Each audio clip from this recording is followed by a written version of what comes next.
Sesudah kita melihat gereja di zaman pertengahan dan di awal reformasi, kini kita siap mempertimbangkan topik ketiga dari pelajaran ini. Bagaimanakah seharusnya kaum Protestan kontemporer memandang hal ini?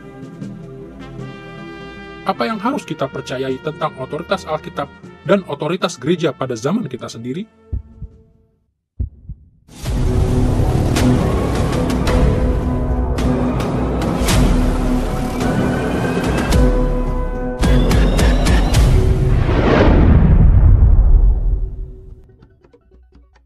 Kami akan menjawab pertanyaan-pertanyaan ini dengan pertama-tama membahas jenis-jenis pandangan yang kita harus miliki terhadap Alkitab, dan kedua, dengan mengusulkan beberapa perspektif penting yang harus kita miliki terhadap otoritas gerejawi di zaman kita. Kita akan melihat terlebih dahulu doktrin tentang Alkitab. Kita akan menelusuri pandangan-pandangan kontemporer tentang Alkitab dengan menyinggung 3 isu yang menjadi perhatian kita di sepanjang pelajaran ini. Inspirasi Alkitab, makna Alkitab, dan kejelasan Alkitab. Pada zaman kita ini, sejumlah pandangan berbeda tentang topik-topik ini mengklaim mengikuti tradisi reformasi. Kita akan memperhatikan ketiga pandangan ini dan menilainya dimulai dengan perspektif modern tentang inspirasi Alkitab.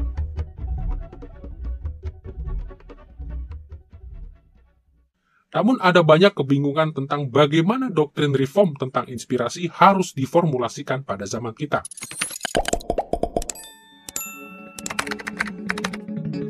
Paling tidak, ada 3 pandangan tentang inspirasi yang populer di antara kaum Protestan kontemporer. Di ujung salah satu spektrum, terdapat pandangan yang kerap disebut sebagai inspirasi romantis. Di ujung spektrum yang lain, ada pandangan ekstrim lain yang disebut sebagai inspirasi mekanis. Dan di antara kedua pandangan yang ekstrim ini, terdapat pandangan yang selama ini disebut inspirasi organis. Mari kita perhatikan secara singkat ketiganya. Inspirasi romantis didukung secara luas oleh orang Protestan yang lebih liberal. Dalam pandangan ini, Alkitab diinspirasikan dalam pengertian romantis, hampir sama seperti ketika kita membicarakan Shakespeare, Rembrandt, atau Bach yang mendapatkan inspirasi. Allah memotivasi para penulis Alkitab, tetapi Ia tidak membimbing proses penulisan mereka. Dalam pandangan ini, Alkitab hanyalah opini manusia. Karena itu, Alkitab dianggap fallible dan tidak memiliki otoritas absolut atas gereja. Tentu saja pandangan tentang inspirasi ini harus ditolak oleh mereka yang ingin melanjutkan semangat reformasi. Pandangan ini meninggalkan komitmen sentral Protestan pada sola scriptura dengan menyangkali keandalan maupun otoritas tertinggi Alkitab.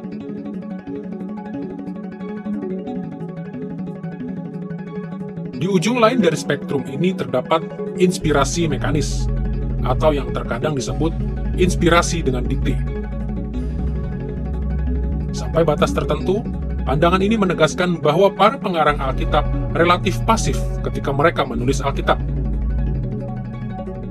Dalam pandangan ini, pada hakikatnya Allah sendirilah yang mengarang Alkitab, sedangkan pengarang manusia bertindak sebagai juru tulisnya yang patuh. Secara keseluruhan, pandangan tentang inspirasi ini juga melenceng dari prinsip reformasi sola scriptura karena menyangkali pentingnya konteks historis para penulis manusia serta makna aslinya. Seperti yang dengan teliti diamati oleh para reformator, ketika nilai dari makna harfiah Alkitab ditolak, otoritas praktis Alkitab menjadi terhalangi. Makna Alkitab tidak lagi dapat dinilai dan diikuti. Kita dipaksa untuk memaknai Alkitab dengan ide-ide kita sendiri. Dan akibatnya, Alkitab itu sendiri tidak lagi berfungsi sebagai otoritas tertinggi kita dalam teologi. Teologi reform masa kini harus menghindari pandangan ekstrim inspirasi romantis maupun inspirasi mekanis, dengan menegaskan kembali natur inspirasi yang sepenuhnya organis. Allah menggerakkan para penulis untuk menulis dan membimbing mereka dalam menulis, sehingga mereka menulis dengan infallible dan dengan otoritas. Akan tetapi, Allah tidak menyingkirkan pemikiran pribadi, motivasi, perasaan, atau teologi mereka. Sebaliknya, dimensi manusiawi dan dimensi ilahi dari inspirasi sama sekali tidak bertolak belakang. Sebaliknya, seluruh Alkitab menyajikan kebenaran Allah yang abadi, tetapi dalam teks yang sangat manusiawi dan terkondisi oleh budaya. Seluruh ajaran Alkitab adalah normatif untuk segala waktu, tetapi ajarannya terikat kepada konteks keadaan-keadaan tertentu. Pandangan reform tentang inspirasi organis menekankan kualitas manusiawi maupun ilahi, dan kualitas historis maupun transenden dari seluruh Alkitab. Dan dengan sarana ini, doktrin reform, sola scriptura, dapat dipertahankan.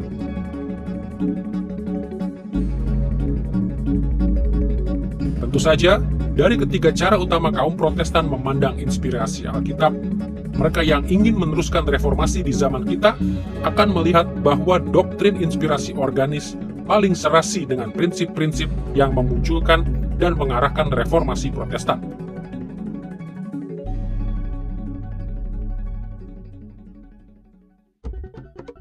Selain menekankan natur organis dari inspirasi, para teolog modern yang mengikuti tradisi reformasi juga harus secara benar menilai natur dari makna Alkitab.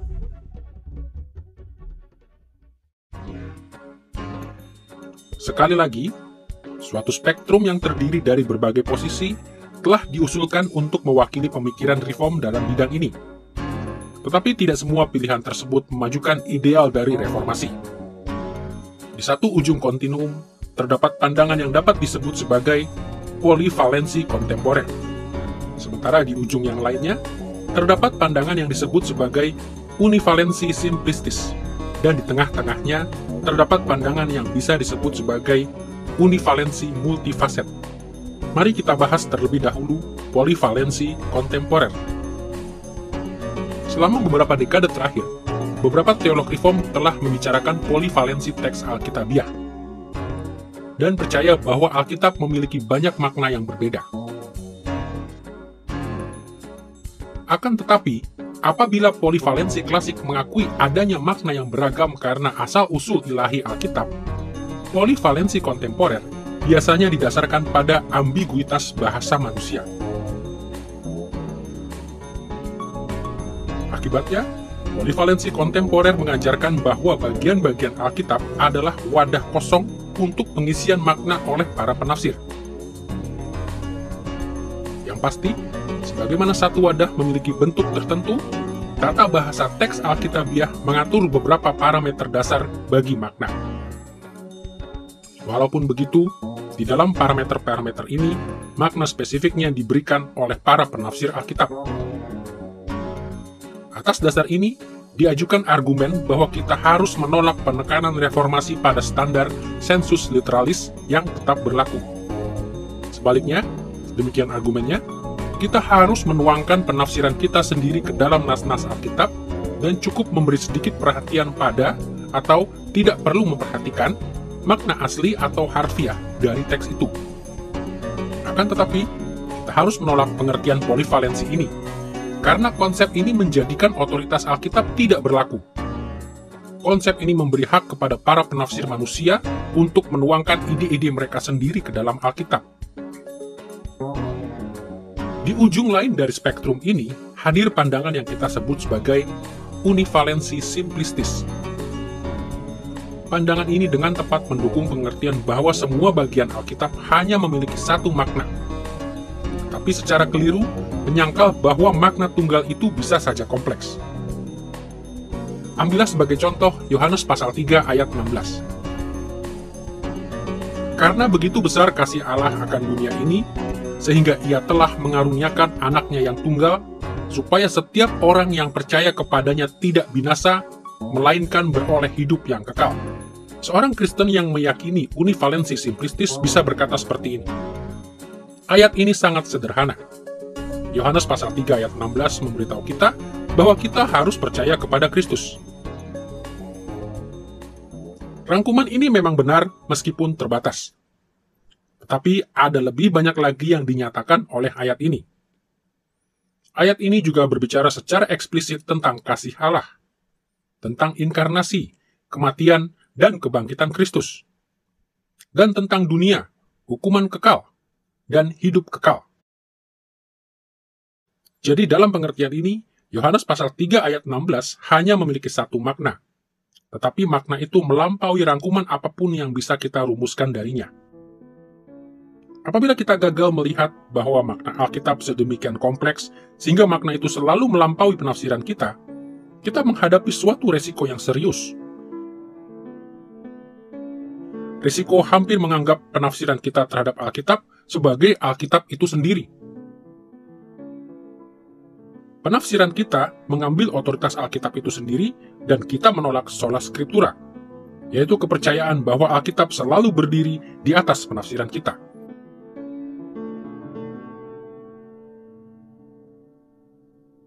Di pusat spektrum ini terdapat univalensi kompleks yang selaras dengan pandangan reformasi mula-mula. Pengakuan Iman Westminster memaparkan univalensi kompleks dalam pasal 1, paragraf ke-9, di mana dikatakan demikian.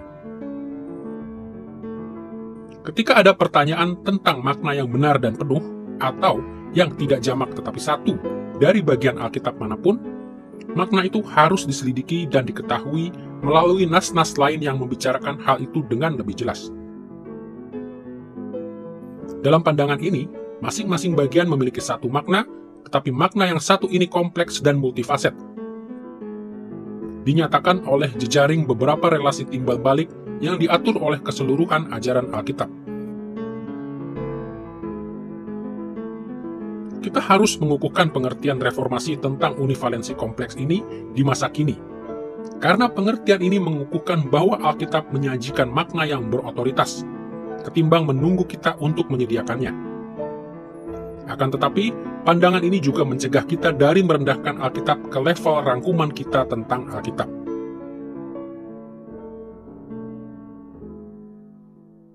Setiap teks Alkitab memiliki otoritas yang melampaui usaha terbaik kita untuk menafsirkan teks tersebut.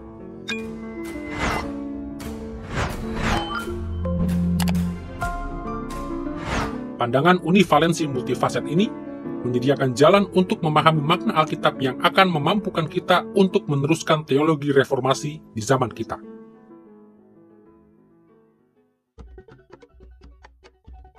Kini kita siap untuk berbicara tentang pandangan reform mengenai kejelasan Alkitab.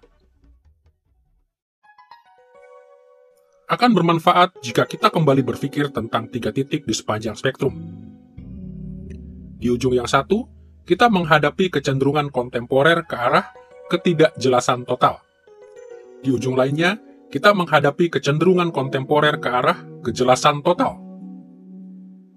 Tetapi di tengahnya terdapat doktrin reformasi tentang tingkat-tingkat kejelasan. Tidaklah sukar untuk menemukan orang Protestan masa kini yang memperlakukan Alkitab sebagai kitab yang hampir sepenuhnya tidak jelas atau tersembunyi bagi kita. Seringkali dalam semangat dekonstruksi dan hermeneutika postmodern, mereka menganggap Alkitab tidak jelas sebab mereka percaya Alkitab berkontradiksi dengan dirinya atau self-contradictory, dan menggagalkan rancangannya sendiri atau self-defeating, persis seperti pandangan mereka tentang literatur lainnya. Dalam pandangan mereka, sejarah penafsiran Alkitab telah menyingkapkan begitu banyak kesulitan eksegesis, sehingga hampir mustahil untuk menentukan bagaimana kita harus memahami Alkitab pada masa kini. Memang benar bahwa seperti halnya semua komunikasi manusia yang memadai, selalu ada ketidakjelasan di batas luar atau margin dari wahyu Alkitabiah. Tetapi tetap tidak dapat dikatakan bahwa Alkitab tidak jelas tentang segala sesuatu. Pandangan ini tidak mencerminkan kepercayaan reformasi tentang kejelasan Alkitab. Jika kita ingin mempertahankan semangat reformasi pada masa kini, kita harus menolak anggapan yang dibesar-besarkan ini tentang ketidakjelasan Alkitab. Di ujung lain dari spektrum itu, sebagian kaum Protestan percaya bahwa hampir seluruh Alkitab begitu jelas sehingga mereka dapat memahaminya dengan cepat dan mudah.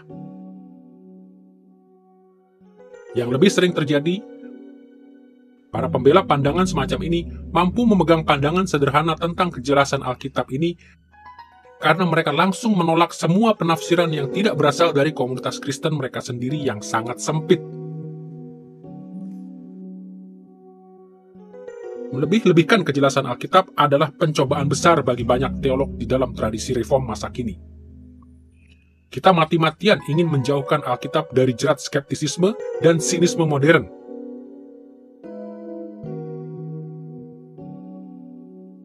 Akan tetapi, terlalu menyederhanakan kejelasan Alkitab seperti ini tidak mewakili pandangan reformasi tentang kejelasan Alkitab. Seperti yang telah kita lihat, para reformator mula-mula mengakui bahwa sebagian isi Alkitab itu sukar, jika bukan mustahil, untuk dipahami. Di bagian tengah spektrum tentang kejelasan Alkitab ini, terdapat posisi yang mengakui beberapa tingkat kejelasan. Inilah posisi yang diambil oleh pengakuan iman Westminster dalam pasal 1 paragraf ke-7 berikut. Tidak semua hal di dalam Alkitab itu jelas pada dirinya, dan tidak semua hal itu jelas bagi semua orang. Tetapi hal-hal yang harus diketahui, dipercayai, dan ditaati untuk keselamatan, dikemukakan dan disingkapkan dengan begitu jelas di dalam bagian tertentu dari Alkitab atau di bagian lainnya. Sehingga bukan hanya orang yang berpendidikan, melainkan juga orang yang tidak berpendidikan dapat memperoleh pengertian yang memadai tentangnya. Perhatikan bagaimana pengakuan iman ini memahami bahwa apa yang merupakan keharusan bagi keselamatan itu jelas di satu bagian atau bagian lainnya, tetapi juga mengakui bahwa tidak semua hal lainnya di dalam Alkitab sama jelasnya. Dengan kata lain, Alkitab bukan sepenuhnya tidak jelas atau sepenuhnya jelas. Anda ingat bahwa di dalam pelajaran terdahulu, kita telah membedakan berbagai tingkat keyakinan yang kita miliki tentang doktrin-doktrin Kristen yang berbeda. Kita memakai model yang kita sebut kerucut kepastian. Di dekat dasar kerucut kepastian, kita menemukan kepercayaan yang kita pegang secara longgar, karena kita memiliki tingkat keyakinan yang rendah tentangnya. Di bagian puncak, kita menemukan kepercayaan-kepercayaan inti yang kita pegang dengan teguh. Melepaskannya berarti melepaskan iman Kristen. Dan di antara kedua ekstrem ini, kita menemukan segala hal lain yang kita percayai dengan derajat keyakinan yang berbeda-beda. Dalam banyak hal, akan bermanfaat jika kita memikirkan kejelasan Alkitab dalam cara yang sama. Pertama, banyak aspek ajaran Alkitab, termasuk pengetahuan tentang apa yang dituntut bagi keselamatan, bisa dipahami dengan sedikit atau tanpa upaya ilmiah sama sekali. Sebagaimana yang dinyatakan oleh pengakuan iman Westminster, orang yang terpelajar dan orang yang tidak terpelajar sama-sama bisa mengerti hal-hal ini. Informasi Alkitab lainnya juga cocok dengan kategori ini. Bahkan bagian yang amat besar dari Alkitab cukup mudah untuk dipahami. Sebagai contoh, tidak sukar untuk melihat bahwa Allah menciptakan dunia, atau bahwa ada orang bernama Abraham, Musa, dan Daud, atau bahwa Israel pergi ke Mesir dan kemudian ke pembuangan. Perjanjian Baru dengan jelas mengajarkan bahwa Yesus dibesarkan di Nazaret, dan bahwa ada sejumlah rasul. Hal-hal ini dan fitur lainnya yang tidak terhitung banyaknya di dalam Alkitab begitu jelas, sehingga tidak seorang pun perlu mengerahkan upaya ilmiah atau akademis agar bisa mengetahuinya. Kedua, beberapa aspek Alkitab hanya dikenal oleh orang-orang yang serius mempelajarinya, yang mempelajari topik-topik seperti sejarah kuno, atau kritik teks, atau bahasa-bahasa Alkitab, metode penafsiran, dan teologi. Di antara semua topik ini, kita bisa memasukkan hal-hal seperti eskatologi Paulus, atau tujuan historis dari kitab Kejadian. Hal-hal ini, serta aspek-aspek lain dari Alkitab, menuntut lebih banyak perhatian akademis. Akan tetapi, dengan usaha akademis yang memadai, banyak hal yang semula terkesan kabur menjadi lebih jelas bagi kita. Akhirnya, beberapa bagian Alkitab seolah tetap tidak jelas, tidak sepeduli sebesar apapun usaha yang kita kerahkan. Beberapa contoh yang lebih jelas tentang dimensi-dimensi ini di dalam Alkitab muncul ketika kita berusaha menyelaraskan bagian-bagian Alkitab yang paralel, seperti Samuel, Raja-Raja, dan Tawarikh atau kitab-kitab Injil dalam Perjanjian Baru. Walaupun telah ada sejumlah kemajuan besar dalam wilayah ini, ada banyak masalah yang tampaknya tidak terpecahkan. Jadi saat kita mempelajari Alkitab, kita harus selalu ingat bahwa ada beberapa dimensi Alkitab lebih jelas daripada yang lainnya. Hanya jika kita menghadapi kenyataan inilah, kita dapat menangani otoritas Alkitab secara bertanggung jawab. Meskipun setiap bagian Alkitab memiliki otoritas yang tidak mungkin diragukan, pada tingkat praktis, kita mampu memahami dan mengikuti tuntutannya yang berotoritas dengan derajat yang bervariasi, tergantung dari kejelasan relatif dari berbagai bagian yang berbeda dalam Alkitab. Jadi kita melihat bahwa untuk mewakili tradisi reform di zaman kita harus menghindari ekstrim kontemporer tentang kejelasan Alkitab dan mengukuhkan bahwa terdapat tingkatan dalam pemahaman Alkitab.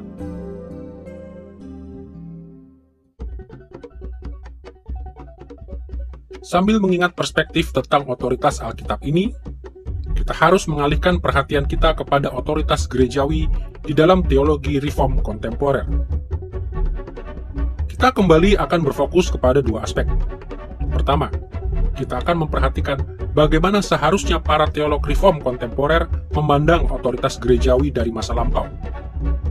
Dan kedua, kita akan membahas bagaimana para teolog reform kontemporer seharusnya memandang otoritas gerejawi di masa kini. Kita mulai dengan memperhatikan masa lampau.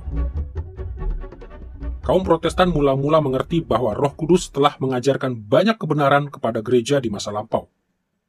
Mereka berusaha memberikan penghargaan yang layak dan tunduk kepada pengajaran para bapa gereja, pengakuan-pengakuan iman, serta tradisi-tradisi gereja yang telah lama dipegang dengan menerimanya sebagai keputusan sementara.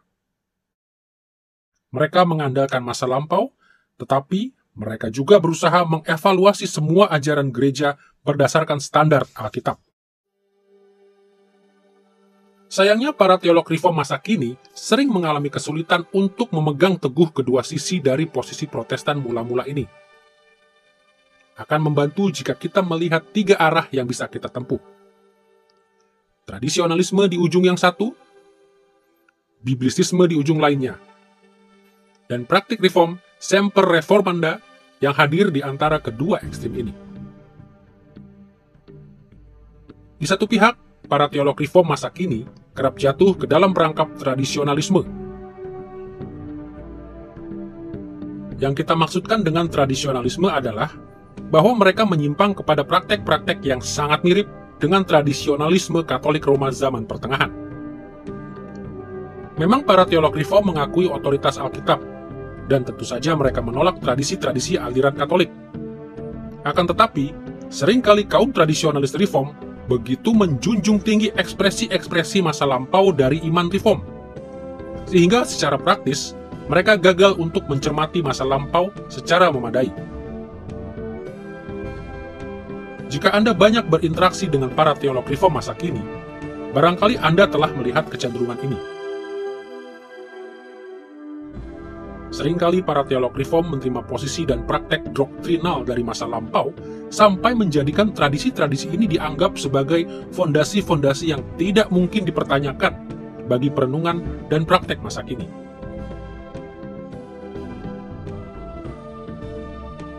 Terlalu sering para teolog reform yang bermaksud baik ini cenderung menjawab pertanyaan-pertanyaan teologis hanya dengan menanyakan, apa yang dikatakan oleh pengakuan iman reform? Ketimbang bertanya, apa yang Alkitab katakan?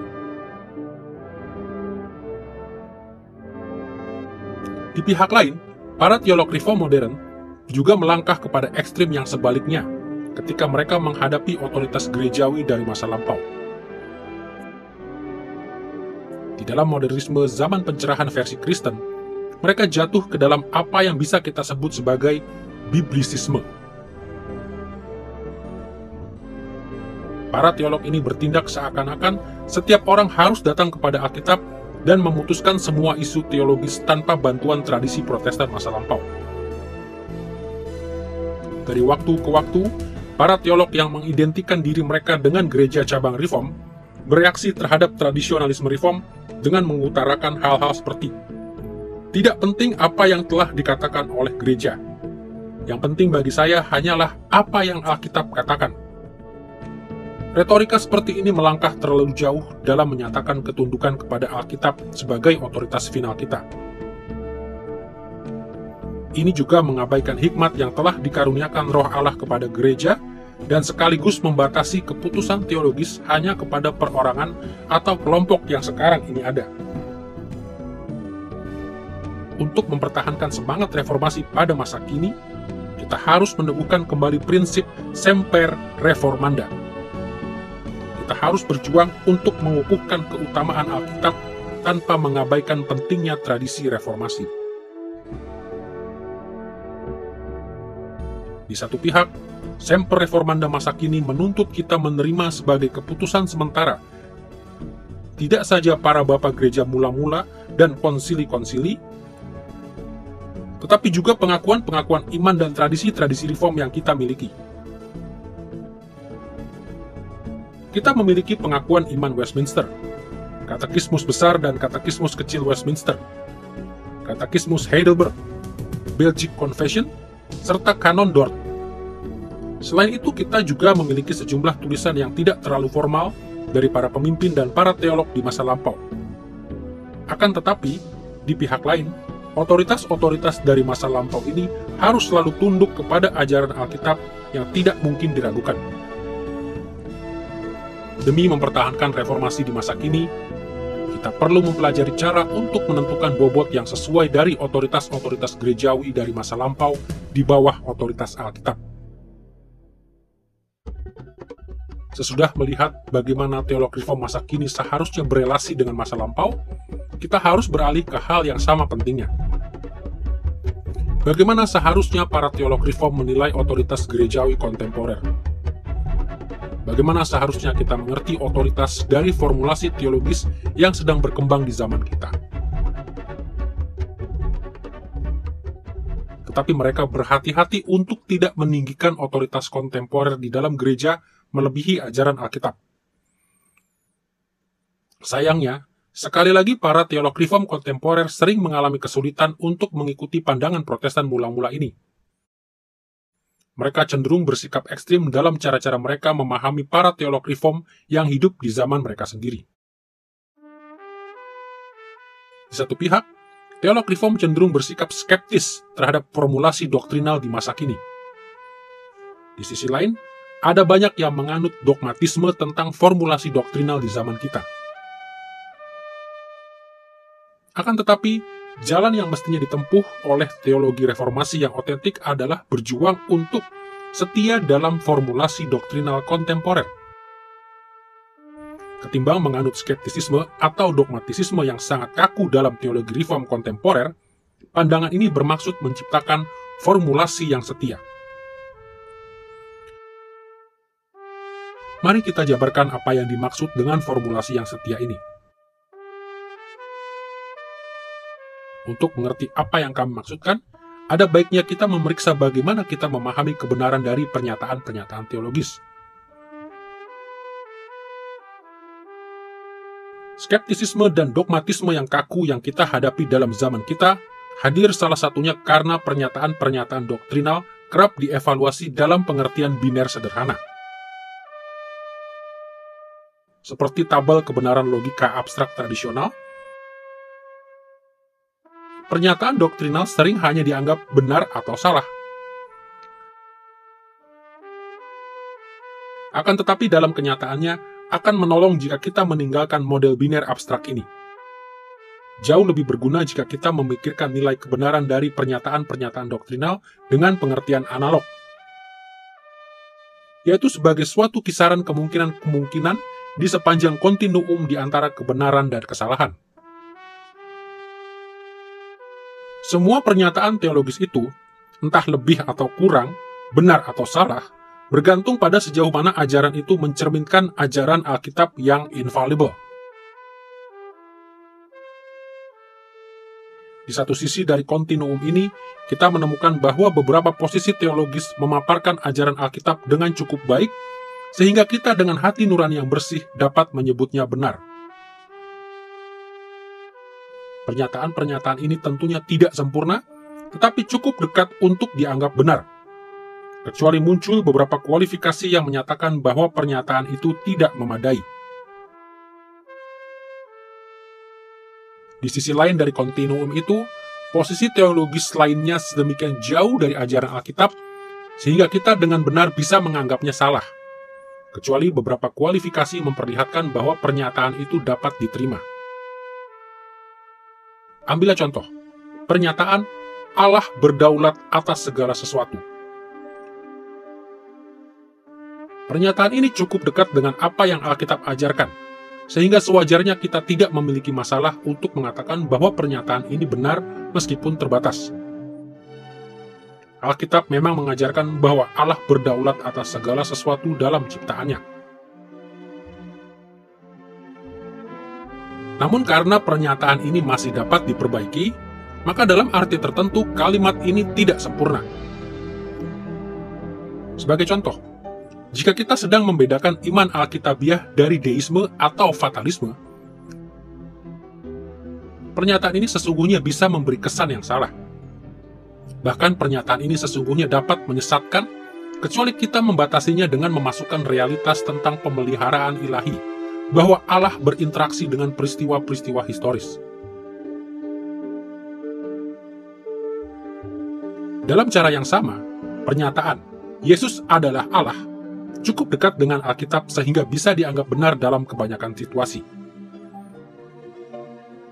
Kita bisa puas bahwa kalimat ini mewakili ajaran Alkitab, meskipun terbatas. Akan tetapi, kita sadar bahwa dalam konteks tertentu, seperti ketika kita berhadapan dengan bidat Kristen, pernyataan ini malah bisa mengaburkan kebenaran atau menyesatkan. Alkitab juga mengajarkan bahwa Kristus sepenuhnya manusia. Dan dalam keadaan tertentu, kita harus membatasinya bahwa pernyataan Yesus adalah Allah juga mencakup kemanusiaan Kristus, sebelum kita bisa puas bahwa pernyataan itu mengungkapkan kebenaran dengan cukup baik. Akhirnya, kita dapat mengatakan hal berikut ini tentang formulasi teologis kontemporer. Beberapa pernyataan teologis cukup dekat dengan Alkitab sehingga bisa dinyatakan benar. Yang lainnya cukup jauh dari Alkitab sehingga bisa dinyatakan salah. Ada satu hal yang berlaku bagi semua formulasi teologis, yaitu semua formulasi itu dapat diperbaiki. Ini tidak lain adalah semboyan reform mula-mula, semper reformanda, selalu mereformasi diri. Atau mengikuti ungkapan yang saya sukai, formulasi teologis yang final hanya menunjukkan kurangnya imajinasi. Inilah yang dimaksud ketika dikatakan bahwa tujuan teologi reform kontemporer adalah menghasilkan formulasi teologis yang setia. Di satu sisi, kita tidak skeptis dengan teologi gerejawi kontemporer. Kita tidak menolak semua pengertian tentang otoritas atau perlunya ketundukan kepada apa yang dikatakan oleh gereja masa kini. Di pihak lain, kita tidak sepenuhnya dogmatis. Kita tidak bersikeras bahwa formulasi-formulasi kontemporer itu sempurna. Sebaliknya, dengan rendah hati dan bertanggung jawab, kita menggunakan semua sumber daya yang telah Allah berikan. Eksegesis Alkitab, interaksi dalam komunitas, dan kehidupan Kristen untuk mengembangkan formulasi-formulasi doktrin yang setia. Kita sebisa mungkin berusaha menyesuaikan ajaran kita dengan ajaran Alkitab. Semakin dekat doktrin-doktrin kita kepada Alkitab, semakin besar otoritas yang dimilikinya. Semakin jauh doktrin-doktrin itu dari Alkitab, semakin berkurang pula otoritasnya. Akan tetapi, di dalam semuanya itu, teologi gereja harus selalu dipegang dengan ketundukan kepada Alkitab. Sasaran kita adalah untuk menghasilkan formulasi-formulasi teologis yang setia. Di dalam pelajaran ini kita telah menelusuri relasi di antara otoritas Alkitabiah dan otoritas gerejawi. Kita telah melihat sejumlah pandangan yang dikembangkan pada periode zaman pertengahan. Kita juga telah melihat bagaimana reformasi mula-mula mengoreksi pandangan ini. Dan akhirnya, kita telah menelusuri kebutuhan untuk menerapkan pandangan reformasi kepada otoritas Alkitabiah dan otoritas gerejawi di zaman kita sekarang ini. Membangun teologi Kristen menuntut penilaian yang cermat terhadap otoritas Alkitabiah dan gerejawi. Kita akan mampu untuk menghindari banyak masalah yang telah mewabah dalam teologi gereja di masa lampau, dan banyak masalah yang masih mengganggu kita sekarang ini. Kita akan mampu membangun teologi yang akan melayani gereja dan membawa kemuliaan bagi Allah.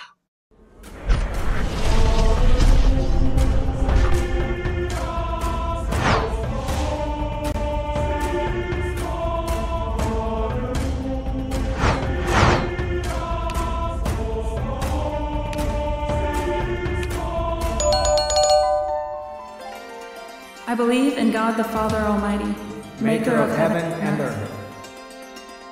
I believe in Jesus Christ, His only Son, our Lord, who was conceived by the Holy Spirit and born of the Virgin Mary. He suffered under Pontius Pilate, was crucified, died, and was buried. He descended into hell. The third day he rose again from the dead. He ascended into heaven and is seated at the right hand of God the Father Almighty. From there he will come to judge the living and the dead. I believe in the Holy Spirit, the Holy Catholic Church, the communion of saints, the forgiveness of sins, the resurrection of the body, and the life everlasting. Amen.